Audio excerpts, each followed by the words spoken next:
Some people are saying that because the man is, you know, working towards being the governor, that's the speaker that was removed, that he's nursing the ambition of, being the governor of Lagos State.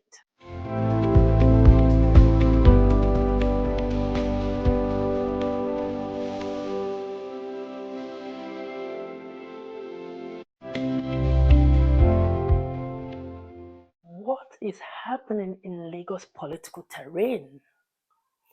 It's like the political scene and the state is heating up and it's not even election year yet. What is going on? You see, I'm particularly interested in Lagos politics because during the early, years of my journalism career, I covered the State House. That was during, Fashola's time. I covered it for a period of time. So that was where my interest in Lagos politics, came. So I've followed a lot of things happening in Lagos State. Since then, I vote in Lagos State. So I follow Lagos politics. So this drama is some sort of, um, kind of interesting to me. See, the members of the State House are hard at work. When I say they are hard at work, they are hard at work. They had barely resumed from the festive holiday, and boom, the first thing they did is to tell their speaker, we don't want you no more.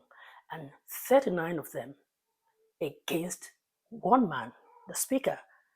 And they practically pulled the seat off his bottom. And they said, we don't want you to be our speaker anymore.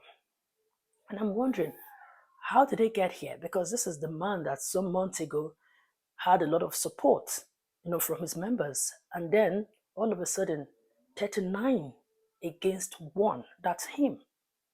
How did they get here?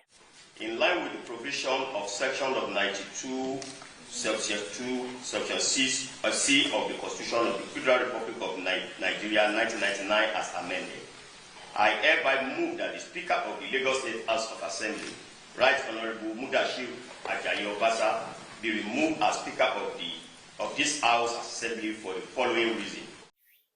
Well, the Speaker, who is now the immediate past Speaker, that Right Honorable Mudashiru Obasa, is the first to receive the heat this year. So he was impeached. The reason they gave, the reason is plenty. They said gross misconduct, bad leadership, lateness to plenary, high-handedness, instigating members against each other, intimidating and suppressing members, financial misappropriation, of course, which is the normal when they impeach anybody in Nigeria. There's always that line, financial misappropriation. And again, they also said that lack of transparency in managing the House of Assembly funds. Now, this is someone who has been a speaker for the Lagos House of Assembly for 10 years. He got in, though he has been in the House for more than that, but as a speaker for 10 years, he got in. That was in 2015 when Ambode became the governor, up until, recently when he was removed. So one would have thought that, he has built some sort of, political friends, and his base is solid, or he's one of the top most people in the party that can't just be removed like that. But he was removed. And you see, Lagos State, the leader of APC in Lagos is the president, Bola Ahmed Tinubu. And I don't think this guy will be removed without his knowledge or his approval. Right? Now, could it be that it was an order from above to remove the speaker, or truly all these things labeled against him, he actually did them? And mind you, some people are saying that because the man is, working towards being the governor, that's the speaker that was removed, that he's nursing the ambition of, being the governor of Lagos State. Also, there is this rumor that the son of the president, Sheikh Tinubu, wants to be governor of Lagos State. So, are you thinking what I'm thinking? Could there be some sort of, funny games going on? Well, I don't know. Also, some people said that he inflicted this upon himself, that there was a time that the Lagos State Governor, Sanwo-Olu, was in the house. Not only was he late, I mean, the speaker was late when even the governor was already there waiting for him. They said the speaker was late, and when he got there, he couldn't even apologize. I don't know. And after that, that while the governor was sitting there, he made the statement. Becoming governor is secondary. It is something that I have not given a serious consideration. Nevertheless, that does not mean I am too young or lack experience to run, whereas those who have been before me are not better off. You see why some people are thinking that there is more to this? That statement was viewed as disrespect to the governor who was sitting right there. And again, he says something in line with, I am better than those who have been there, something like that. And you see, if you say you're better than those who have been there, now we're talking about this governor, present governor, you're talking about Fashola, you're talking about Ambode, and you're talking about the president, because all those people have been past governors of the state. So they are thinking that he became like an emperor, he started behaving like he's larger than life. But could it really be that because he's nursing an ambition? I don't know.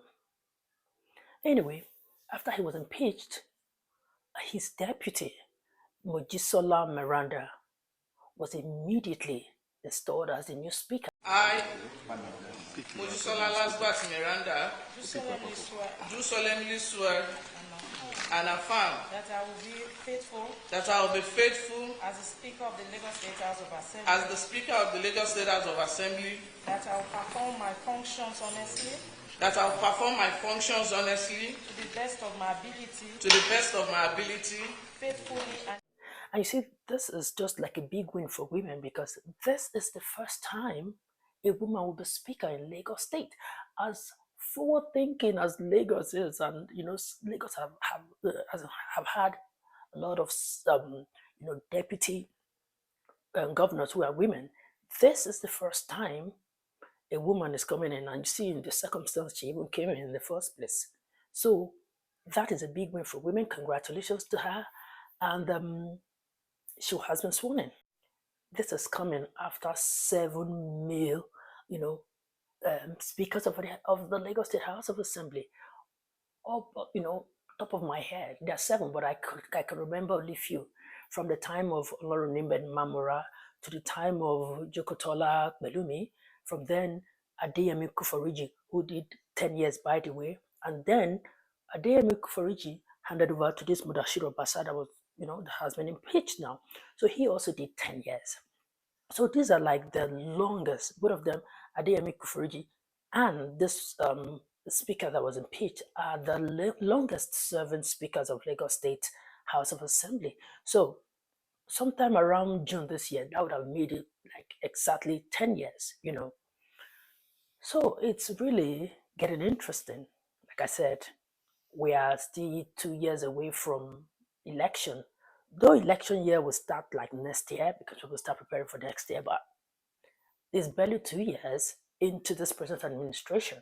And then there's already thing about who's going to be the governor of Lagos State, where should they zone it to, who should be the next governor. And you see, apart from this Shey Tinubu now that people are saying maybe, or the speaker, there are a lot of people who are already coming out. I know in the coming days there will be more people that will come out. And you see, the politics in Lagos State has always been controlled by the president. He somehow will be a big figure in deciding who will be the Lagos State next governor. You see, it's going to be interesting in the coming days. We'll see how this all plays out. But in the meantime, congratulations to the woman. Like I said, Lagos State politics is interesting. Maybe one of those days I'll talk about how it was when I covered Lagos State. It was really a time of learning and knowing, coming right from a university. I just graduated, and then I was given that task to cover the Lagos State government. It was huge, but it was a learning curve for me. I learned a lot, And ever since, the politics of the state has always been fascinating to me. And you see, Lagos is that one state that has remained consistent. What do I mean consistent? In the political party since Lagos, Nigeria transition from military to civilian rule 1999, Lagos is that state that has had just one party. I know there are some few states, but you see, there was a time all the southwest states fell to the opposition, that's the PDP. Only Lagos was standing. Until date, they've entrenched as the APC. Then it was AD, from AD to ACN, AC, from AC to ACN, from ACN now to APC. So they've transitioned like that. You know, they've remained consistent. So that's why they've entrenched the political structure of the APC in that state. So that's why whoever becomes the flag bearer of the APC in the state is really, really very important. It's really, really, there is a whole lot of, there's this governorship council that decides, they sit down to decide how things are going to run in the state, how the governor is going to emerge. So somehow these people have been able to channel the state in the right path politically. I know it has its own advantage and disadvantage, yes, but somehow it's Lagosians, those who stay in Lagos can easily see how, you know, there's smooth running of government in the state because one person is handing over to the other person, the person like a baton, the other person starts running, and then so it just moves smoothly. So that's why whoever becomes the flag bearer of APC is very important to not even only Lagosians, to Nigerians as well, because Lagos is like mini Nigeria. Almost everybody's family is in Lagos. So that's why the politics of the state is really very, very interesting and very fascinating. And people are interested in knowing the who becomes the next governor. Okay, the new speaker, the woman, she represents her Papa constituency 1, and then she will be deputized by Mr. Fatai Mojid or Majid Fatai. And that Mojid Fatai represents Ibejuleki constituency 1 as well. So both of them are the key principals of the house now. They will be the ones running the affairs of the Lagos House of Assembly for now.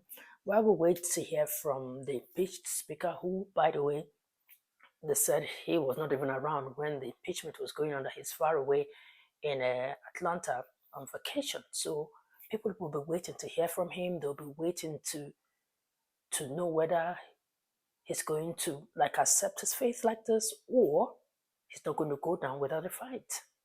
Well, the coming days we see what is going to happen next, but then we'll keep monitoring it, keep watching to see how this whole drama, unfolds. But it's getting interesting. 2 years to election, this is already happening. Well, I wonder when we get closer, what will happen? Anyway, that's it. Thank you so much for watching. Don't forget to subscribe, like, and let's continue to build this community. Thank you, and I'll see you again in my next video. Bye.